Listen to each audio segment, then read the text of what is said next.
My daughter looked me in the eye, clear, cold, and full of something I couldn't name, and said it like a command. "You don't belong here." Her voice didn't shake. Mine did. I stood in the middle of the yard I built with my own hands, surrounded by guests I didn't recognize, laughter I wasn't invited into, and a silence that wrapped around my throat the moment those words landed. I didn't yell. I didn't cry. I just looked at her, at the woman who once begged me to hold her nightlight tight against the hallway wall so she could sleep, and I realized I wasn't looking at my daughter anymore. Not really. I nodded. Once. Then I left. The next morning, I watched the house from the hill above, parked in a car that still smelled like plaster dust, and I thought, they believe they've taken everything, but all they've really done is started something. She said I didn't belong, so I made sure I owned it, every inch of it, and I made them all leave. If you've ever stood in a room you helped build only to be treated like a stranger, this story is for you. If someone you loved once made you feel invisible, small or disposable, hit that like button, because you know how betrayal doesn't always come with fire. Sometimes it comes with a quiet look and a closed door.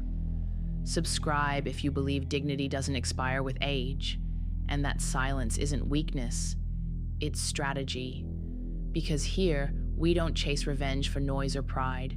We chase it for peace, for presence, for justice done slowly and with precision. And in this story, justice doesn't whisper. It settles the deed in full. My name is Margaret Weston, 62 years old, widow, builder of homes, both with my hands and my heart. I don't speak unless I mean it. I don't raise my voice unless someone needs to listen. And for most of my life, people did, especially my daughter, Lauren. She was my only child. I raised her in a house that my husband and I built from the ground up, literally. We cleared the lot together in the fall of '89, just after she was born. He laid the foundation. I cut the first beam, and when he died, that house became my reason to stay upright. I poured myself into it, brick by brick, memory by memory. Lauren was the kind of girl who didn't cry when she fell. She bit her lip, stood up, and asked for a pencil so she could draw what she saw on the way down. Ambitious, restless, bright. I admired her, and I feared what that fire might turn into if she ever forgot where she came from.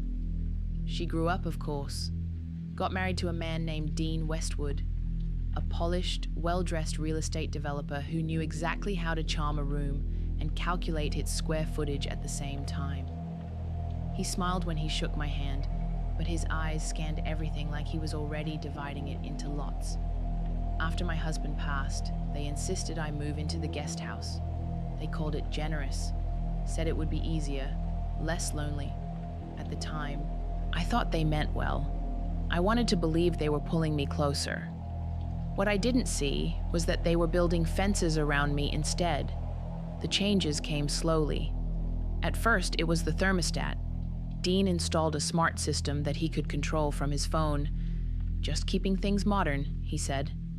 Then it was the calendar. Suddenly, there were events happening in the main house I wasn't told about.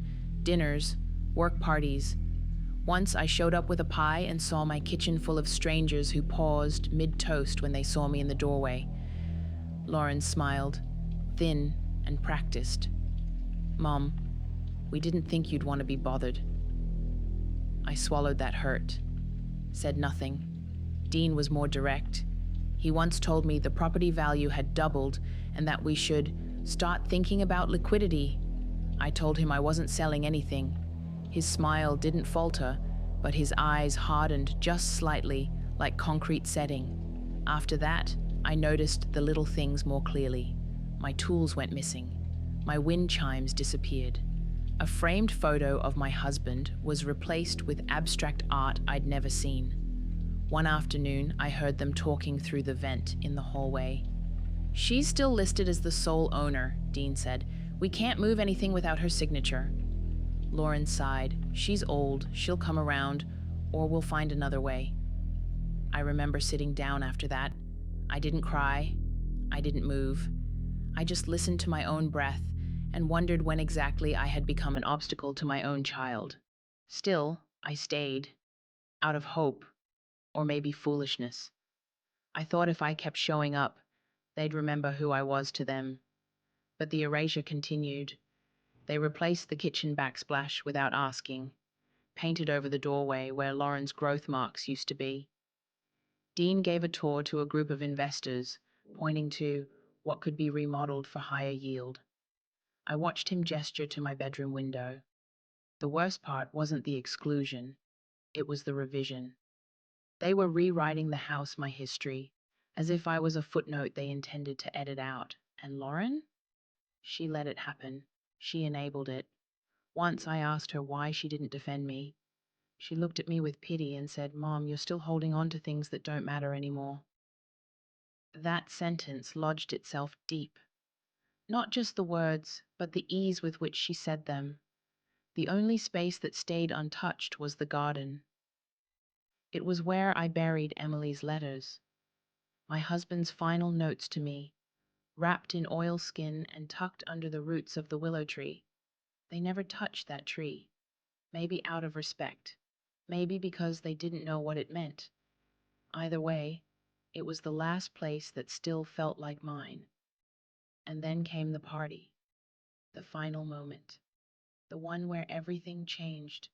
A summer evening, golden light, laughter and clinking glasses. I dressed in my best blouse, took a bottle of wine, and walked up to the house. As I stepped onto the deck, Lauren rushed over. Her smile was brittle. "Mom," she whispered, "what are you doing?" "I came to join," I said simply. She looked behind her, then back at me. Her voice didn't rise, but it struck like ice. "You don't belong here." And just like that, I was erased, out loud, on record, before strangers who said nothing. I didn't answer. I didn't make a scene. I simply nodded, and I left the house I built for the last time as a guest. After that night, I stopped pretending. I still lived in the guest house, but something inside me had shifted permanently. I no longer looked at the house as a home.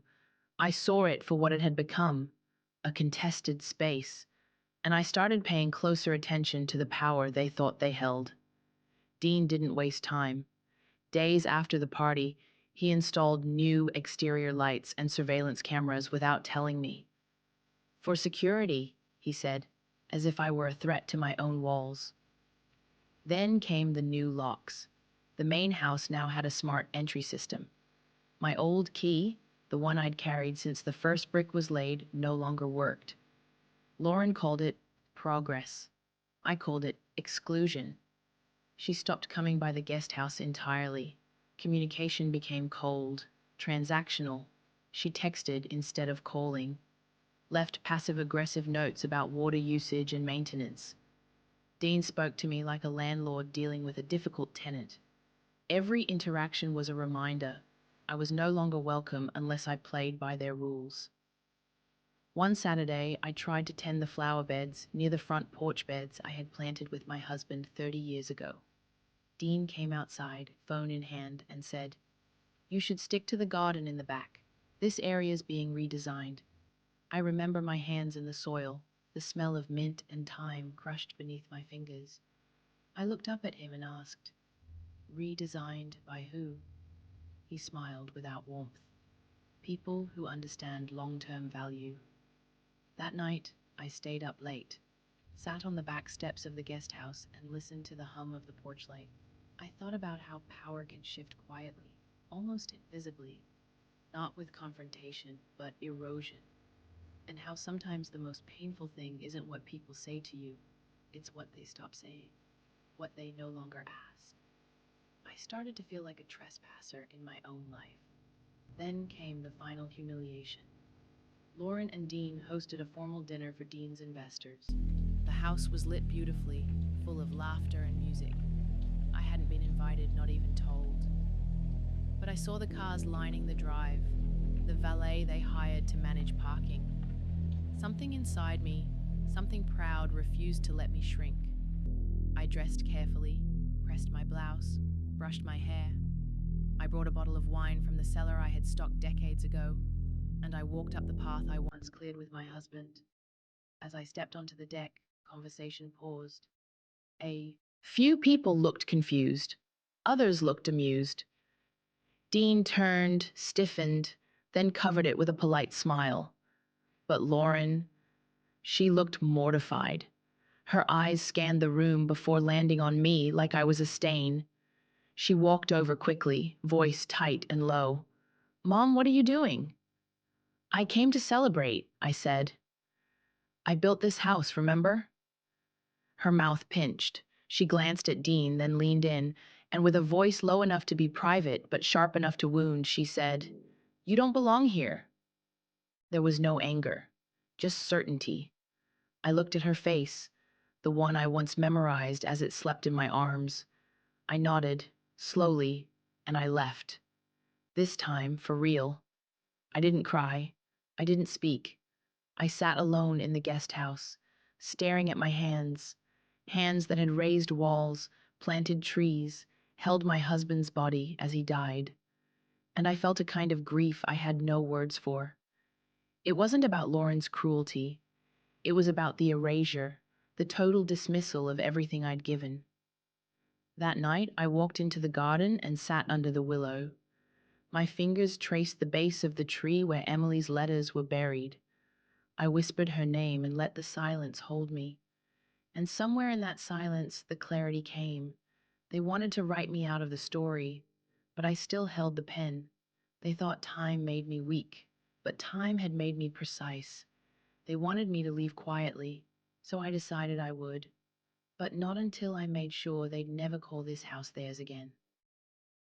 The next morning, I packed a single bag, just enough to be gone without raising questions. I left a short note on the kitchen counter in the guest house. Taking some space. Don't wait up.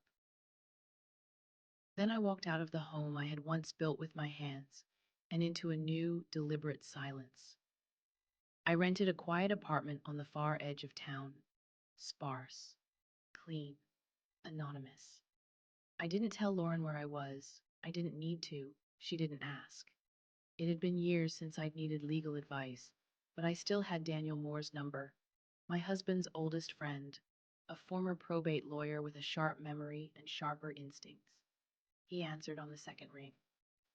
"Maggie Weston," he said. "It's been a long time." We met for coffee the next day. I brought the original deed, still in my name, still intact. Daniel looked over the papers, then up at me with narrowed eyes.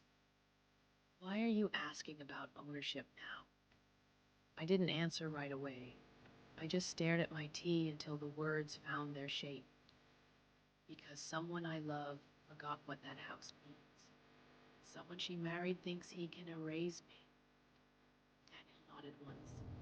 "Then let's remind them what permanence looks like." We moved quickly. He had the deed reviewed, confirmed that no trust had been created, no transfer of title had ever occurred. The house, the land, the property, everything was still legally mine. All of it. They had locked me out of my own home. But legally, I was still the owner. I hadn't lost the house. I had just stopped acting like it. That changed immediately. Through Daniel's network, I was introduced to Carla Monroe, a forensic accountant who specialized in asset tracing and debt structures. Together, we examined Dean's business. What we found didn't surprise me. It confirmed what I'd long suspected. Dean's company wasn't thriving. It was leveraged, deeply.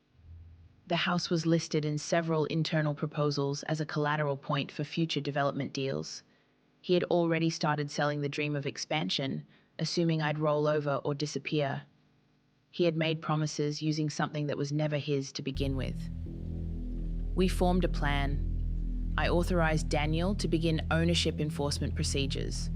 Quietly, legally, no noise, no drama. Carla began monitoring Dean's corporate movements through public records and LLC disclosures. Meanwhile, I acquired a 25% share in one of his holding companies through a trust under a different name, just enough to sit at the edge of influence without drawing attention. And while they went about their summer, planning renovations, hosting garden events, speaking of their legacy, I waited. Still and patient. Revenge, I learned, doesn't always come with fire or rage. Sometimes it comes in the form of carefully filed documents, silent meetings, and signatures that bleed through everything they thought was stable. At night, I would sit by my apartment window, overlooking the stillness of the parking lot. I didn't cry. I didn't speak much, but inside, I was changing, not hardening, but cooling, becoming sharper, more exact. The Margaret who begged for inclusion was gone. The one who remained wasn't cruel. She was ready. I wasn't going to yell or slam doors. I was going to take everything back. On paper, in silence, and with dignity intact.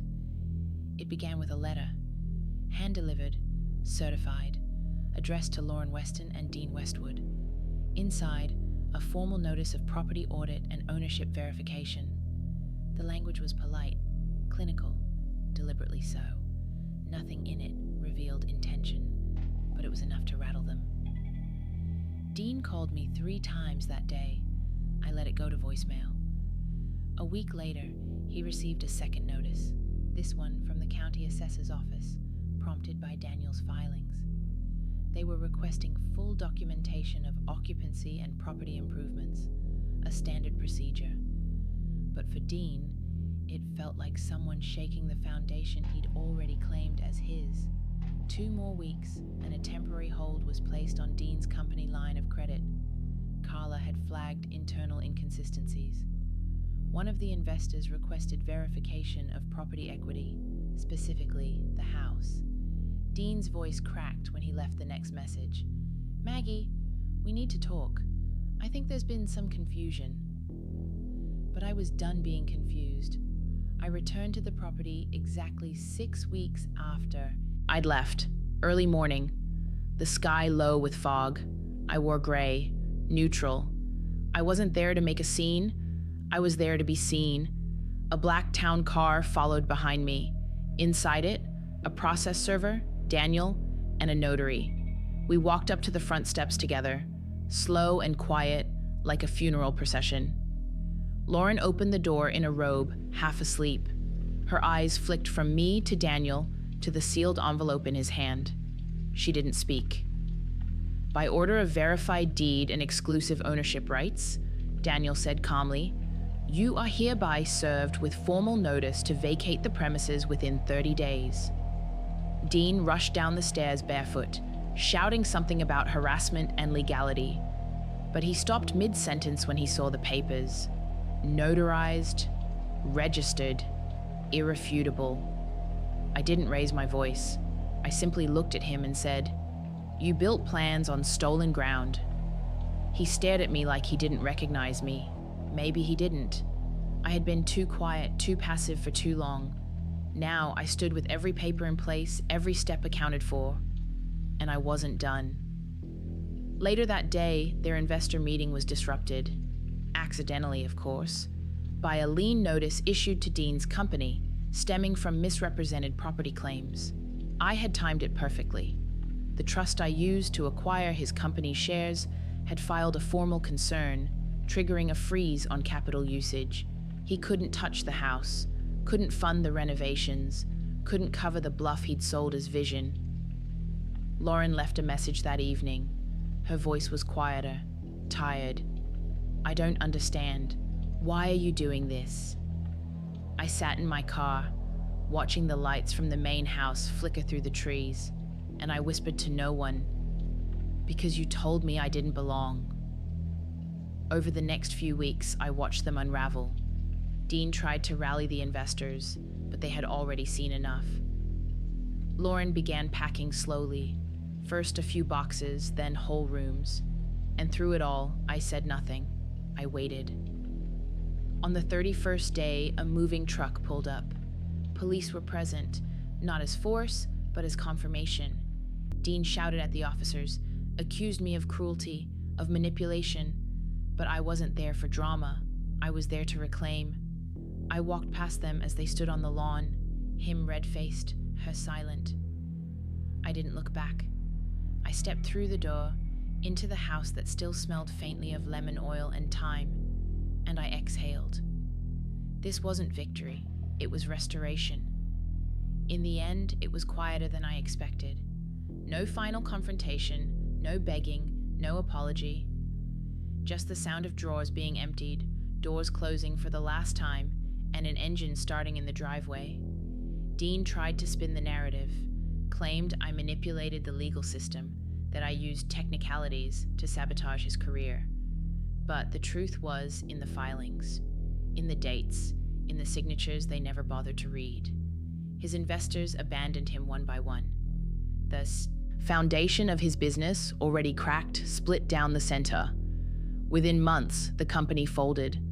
Lauren moved into a small townhouse across town. I never asked where, I never needed to. The silence between us was no longer tense. It was resolved, finished.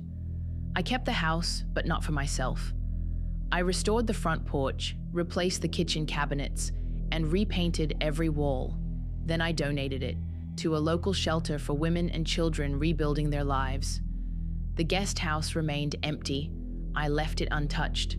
One evening I returned to the garden. The willow stood taller than I remembered.